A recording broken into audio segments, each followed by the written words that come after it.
안녕하세요. 얼마 전 돌아온 싱글이 된 30대 여성입니다.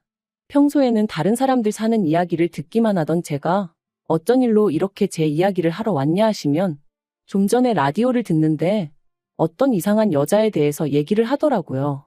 그런데 그 여자가 들으면 들을수록 제 전신우랑 꼭 닮아 있는 거 있죠. 그래서 겸사겸사 생각난 김에 시간도 좀 있겠다 한번 저도 제 이야기 좀 해보려고요. 남편과는 처음에 일적인 관계로 만났습니다. 남편은 제가 다니던 회사의 거래처 직원이었고 직군이 영업직이다 보니 저희 사무실에 찾아오는 일이 잦았어요. 그러다 하루는 저희 사무실에 누군가가 저희 둘이 서 있는 모습이 그림이 잘 어울린다 뭐 그런 쓸데없는 소리를 하더라고요. 솔직히 저는 그 농담이 그렇게 유쾌하지 않았는데 정작 남편 혼자 얼굴이 벌개져서는 그리고는 무슨 바람이 불었던 건지 이후로부터 조금씩 사적인 연락을 해오기 시작했습니다. 날씨가 좋으니까 제 생각이 나네 어쩌네 좀 유치하다 싶은 그런 연락들을요. 그리고 저는 그런 연락이 처음엔 좀 성가셨던 게 사실이에요. 그런데 이것도 언젠가부터 오다 안 오면 신경 쓰이고 그렇게 되더니 결국 그렇게 연애를 시작했습니다. 남들이 듣기엔 그저 그런 이야기일지 몰라도 저는 이때만 해도 뭔가 드라마 같고 결혼 생각조차 없던 저에게 찾아온 그런 운명의 상대 같았네요. 남편 하나만 놓고 보자면 사람이 참으로 진국이다 싶었습니다. 어려서 아버님을 잃었고 이후로 혼자 되신 어머님께서 남편을 키우셨다는데 그래서인지 사람이 어려운 사람을 보면 그냥 지나치지 못했고 헛바람 든 구석 없이 성실하고 착실한 사람이었어요. 주변 사람들 말로는 책임감도 보통이 아니라고 했고 무엇보다 사람이 실없는 소리를 안 해서 좋더라고요. 그래서 가난한 시댁 상황이 마음에 걸리긴 했어도 남편감으로서 이만하면 충분하다 싶었습니다. 경제적인 부분이야 맞벌이고 하니까 충분히 극복할 수 있는 문제라고 생각했거든요. 친정부모님도 돈이란 건 있다가도 없고 없다가도 있을 수 있는 거라며 사람 됨됨이가 더 중요한 거다 하셨으니 그래서 연애 1년 만에 미래를 약속했어요. 그런데 결혼 준비가 한창 진행되던 와중 남편이 생각지도 못한 이야기를 꺼냈습니다.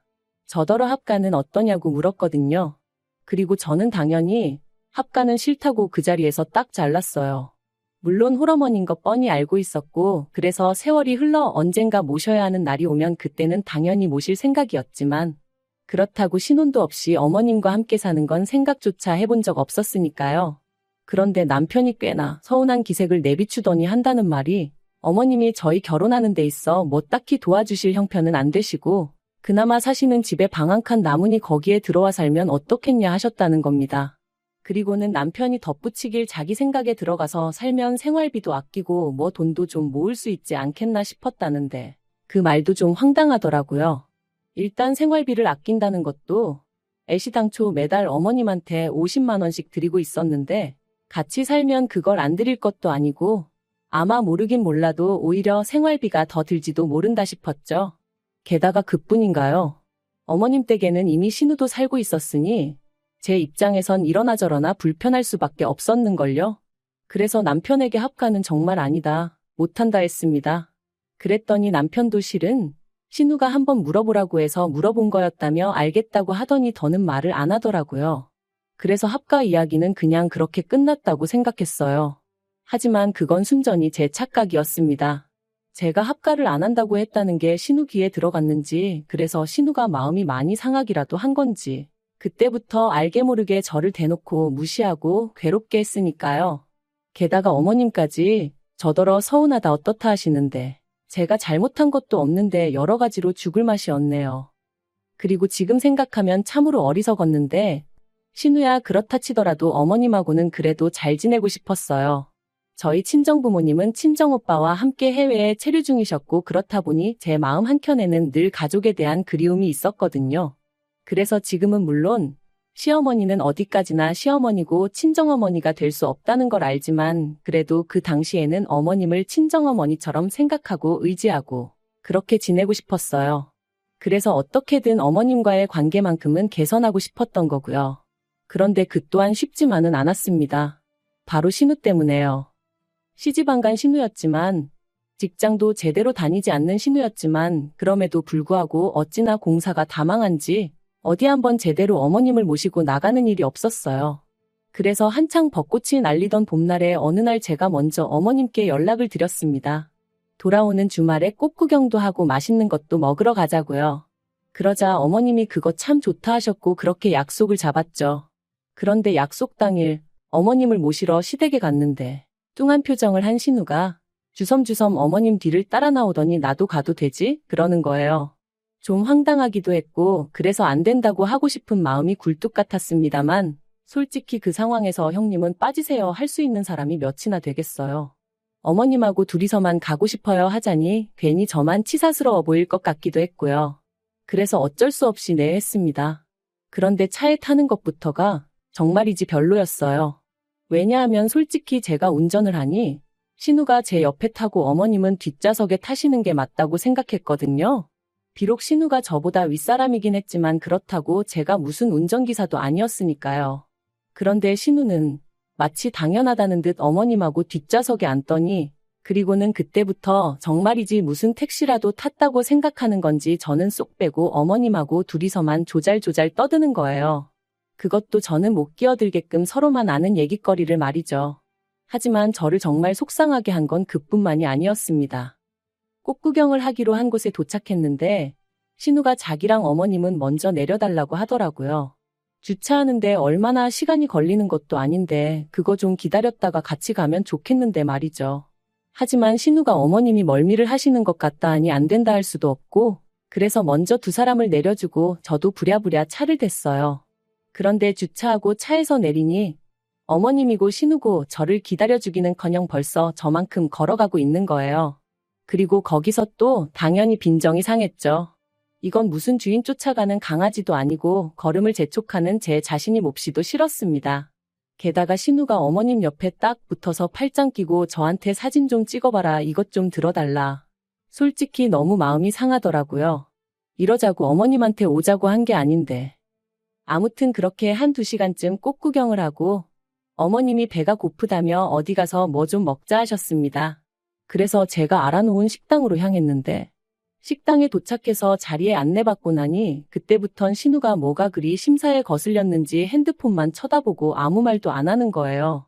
그러니까 어머님도 괜히 신우 눈치를 살피시고 저는 또 그런 냉랭한 분위기가 답답해서 이런저런 말을 걸었는데 아니 몰라. 딱딱 단답형으로만 대답하니까 민망해 죽겠더군요. 게다가 어느덧 식사가 나오자 신우가 젓가락으로 온갖 반찬을 뒤적이면서 가짓수만 많지 찍어 먹을 게 없다는 둥 싫은 소리만 해대는데 그땐 정말 화가 나대요. 마음 같아선 정말이지 그럼 그만 처먹으라고 하고 싶었다니까요. 하지만 어머님께서 그런 신우에게 먹을 만한데 왜 그러냐며 저한테는 좀 참으라는 식으로 눈짓을 주셨기에 그저 끓어오르는 화를 꾹꾹 눌러 참았습니다. 그리고 그렇게 집에 돌아와서 남편에게 앞으로 신우랑 나랑 이유가 뭐건 간에 얽히게 하지 말라 했어요.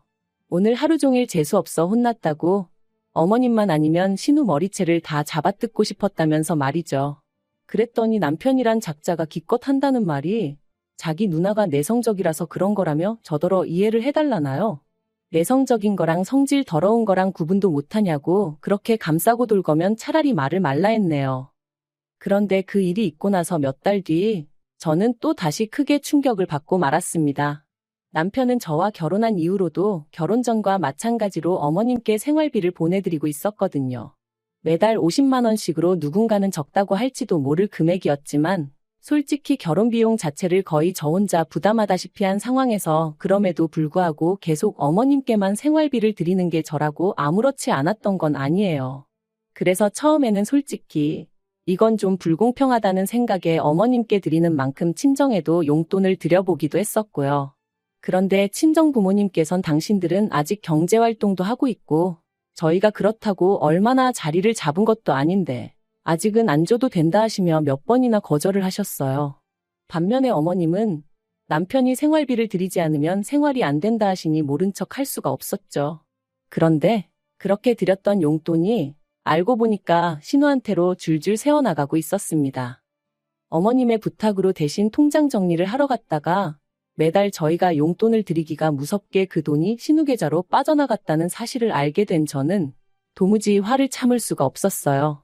그래서 심부름을 마치고 돌아가자마자 어머님께 단도직입적으로 어째서 매달 이렇게 신우에게 돈을 보내셨냐 했더니 신우가 어머님과 같이 살면서 그래도 이래저래 고생을 많이 했다는 거예요. 당신 잔심부름도 해주고 뭐 그러느라 말이죠. 하지만 그런 이야기를 납득할 수가 없었던 게 병원에 가신다거나 하는 건 전부 다 저나 남편이 도맡아 하고 있었고 막말로 신우는 밥도 지을 줄 모르는 사람입니다. 그런 신우가 어머님을 챙겼다니 말도 안 되는 소리였죠.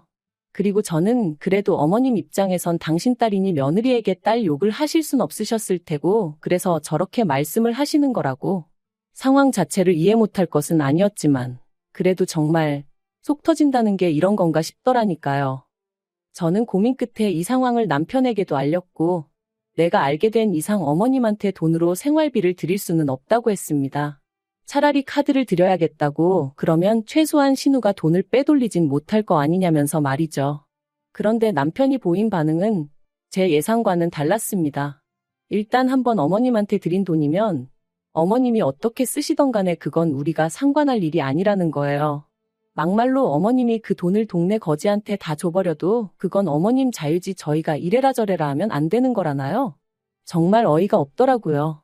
말이 나왔으니 말이지만 남편이 돈을 얼마나 대단히 많이 버는 것도 아니고 그렇다고 우리가 돈을 쌓아놓고 사는 사람들도 아닌데. 그래서 남편에게 그러면 앞으로 어머님 용돈은 당신이 따로 알아서 챙겨드리라 했습니다. 그리고 이참에 돈 관리도 서로 각자 알아서 하는 게 좋겠다고 했어요. 나는 그래도 내 돈이 당신 돈이고 당신 돈이 내 돈이라 생각해서 한 푼이라도 아껴 쓰고 그랬는데 당신은 나하고는 생각이 많이 다른 것 같으니 나도 더는 애쓰기 싫어졌다 뭐 그렇게 말했던 것 같아요. 그러자 남편이 부부 사이에 어떻게 돈 관리를 그런 식으로 하냐며 투덜거렸는데 그러던지 말던지 더는 제 알 바가 아니었죠. 그리고 그렇게 3달쯤 지났을까 어쩐 일로 신우에게서 연락이 왔습니다. 전화를 받기가 무섭게 신우가 고래고래 소리를 질렀어요. 지난달에도 그렇고 이달도 그렇고 왜 어머님 생활비를 안 보내냐면서 굶어 죽으라는 거냐고 난리를 치더라고요. 저는 그때까지도 남편이 어련히 알아서 잘 보내고 있는 줄 알았기에 당황스러웠지만 일단은 신우한테 진정하고 남편에게 연락해보라 했습니다. 나는 어머님 생활비에 관해서는 아는 바가 없다고요. 그랬더니 신우가 한다는 소리가 벌써 아닌 게 아니라 남편이랑 통화했다며 제가 못 주게 했다는 식으로 말을 하더라는 거예요. 그러면서 너무하네 어쩌네. 언제는 친정엄마처럼 믿고 따르고 싶다더니 웃기지도 않는다는데. 그래서 신우한테 제가 못 주게 한 거 아니고 남편이 거짓말한 거라고. 그리고 친정엄마처럼 따르려고 했는데 형님이 계속 방해하지 않으셨냐 그래서 포기했다. 어머님은 어머님이고 나는 그저 며느리일 뿐이다. 그러니 딸 노릇은 앞으로도 형님이 실컷 하셔라 했습니다. 그랬더니 신우가 어버버거리면서 말을 못하더라고요. 그리고 그때 퇴근한 남편이 집에 들어왔고 저는 그런 남편에게 전화기를 넘기면서 알아서 해결하라 했어요. 그리고 정말 5분도 지나지 않아 남편의 목소리가 높아지기 시작했습니다. 어머님이 필요하다 하시는 게 있으면 문자로 적어 보내라고. 그러면 내가 시켜준다고. 그러니까 이제 신우는 그러지 말고 그냥 돈으로 달라며 고집을 부리는 듯 했죠. 그러다 급기야 남편이 신우더러 나한테 돈 맡겨놨냐며 누나는 자식 아니냐 누나는 왜 어머니 생활비 안 드리냐. 의도치 않게 남매가 싸우는 걸 듣게 된 건데 참 치사스럽더라고요. 그리고 뭐 둘이 어떻게 결론을 냈는지는 몰라도 전화가 끊어졌고 남편은 그때부터 괜한 화풀이를 저에게 하기 시작했습니다. 대뜸 저더러 어머님을 보면 어떤 생각이 드냐 하면서 자기는 문득문득 어머님이 자기 키우며 고생하셨던 기억이 난다고. 그러면 가슴 한구석이 막 저릿해져 오면서 하나라도 더 해드리고 싶은 마음이 든다나 어쩐다나요. 그러면서 저더러 그런 어머님한테 감사하지 않냐는데 막말로 나를 키워주신 것도 아닌데 제가 왜 감사하단 생각이 들었겠어요? 어이가 없어서 그런 남편에게 나는 우리 엄마한테 감사하지 그랬네요. 그랬더니 남편도 뭐 딱히 할 말이 없었던 건지 저더러 다짜고짜 정말 너무하답니다. 자기가 제 입장이었으면 이렇게 일을 키우지 않았을 거래요. 그래서 저도 똑같이 말했어요. 내가 당신 입장이었으면 나도 당신처럼 안 했다고요. 그리고 그때부터 계속해서 저에게 화풀이 하려는 남편과 져줄 생각이 없는 저희 둘이 열심히 싸웠어요. 이혼 이야기까지 오갈 정도로 말이죠. 남편은 저에게 요만큼도 사과할 생각이 없었고 저는 그런 남편의 어깃장에 아주 질려버렸습니다. 그래서 남편에게 그냥 니네 엄마한테 가서 살라 했거든요. 그랬더니 이제 니네 엄마라고 했냐면서 저같이 싸가지 없는 여자랑 정말 못 살겠다며 그냥 다 때려치자더니 저 때문에 하는 이혼인 만큼 위자료도 악착같이 받아내겠다 했습니다. 어이가 없어서 한번 열심히 해봐 그랬어요. 배울 만큼 배운 인간이 끝까지 저런 어깃장을 놓는다는 게 어찌나 볼썽사납던지 정말 못 봐주겠더라니까요. 그리고 당연히 위자료는 무슨 말도 안 되는 소리였죠. 결국 깔끔하게 서류에 도장 찍고 남남이 되었습니다. 그리고 저희가 이혼한다는 이야기가 나오고 나서야 신우가 한풀 꺾여서는 결혼이 무슨 애들 장난도 아니고 부부싸움 한 번 했다고 이혼을 하냐며 마치 저를 타이르듯 들대요. 그래서 뭔가 잘못하셨나 본데 제가 이혼을 하는 이유는 바로 당신 때문이라 했어요. 남편더러 당신하고 연 끊으라 할 수도 없고 끊어질 연도 아니니 갈라서는 거라고. 남편한테 당신만 없었어도 이런 일은 없었을 거다 했죠. 말이 좀 심했나요? 사실 어떻게든 신우 가슴을 아주 후벼 파놓고 싶었거든요. 제가 신우 때문에 이혼녀가 되는 것 같아서 너무 화가 났었으니까요. 그리고 뭐 어머님은 그냥 미안하다 하시면서 당신을 봐서라도 한 번만 참고 넘어가면 안 되겠냐 하셨는데 솔직히 남편을 사랑할 때나 어머님도 저한테 의미가 있는 분이셨지. 이혼 얘기 오가는 판국에 어머님을 본다고 제 마음이 왜 달라졌겠어요? 그래서 어머님한테 앞으로 건강하시라 한마디만 하고 어머님 연락처 차단했습니다. 남편하고 신우 연락처도 남편과 완전히 남남이 되었던 그날 싹 다 지우고 차단하고 그랬네요. 지지리 궁상처럼 살게 뻔하기도 하고 그렇다고 굳이 그걸 듣고 싶지는 않았으니까요. 그리고 저요? 저는 지금 뭐 아주 잘 지냅니다. 다음 달에는 모처럼 친정 식구들도 만날 겸 나갔다 오려고요. 어떻게 끝내야 하나 싶은데 하여튼 아니다 싶은 일이나 사람이 있다면 너무 미련을 두지 마시길 바랍니다. 때로는 뭐라도 해보려고 하는 것보단 그저 그렇게 놔주는 게 더 이로일 수도 있으니까요.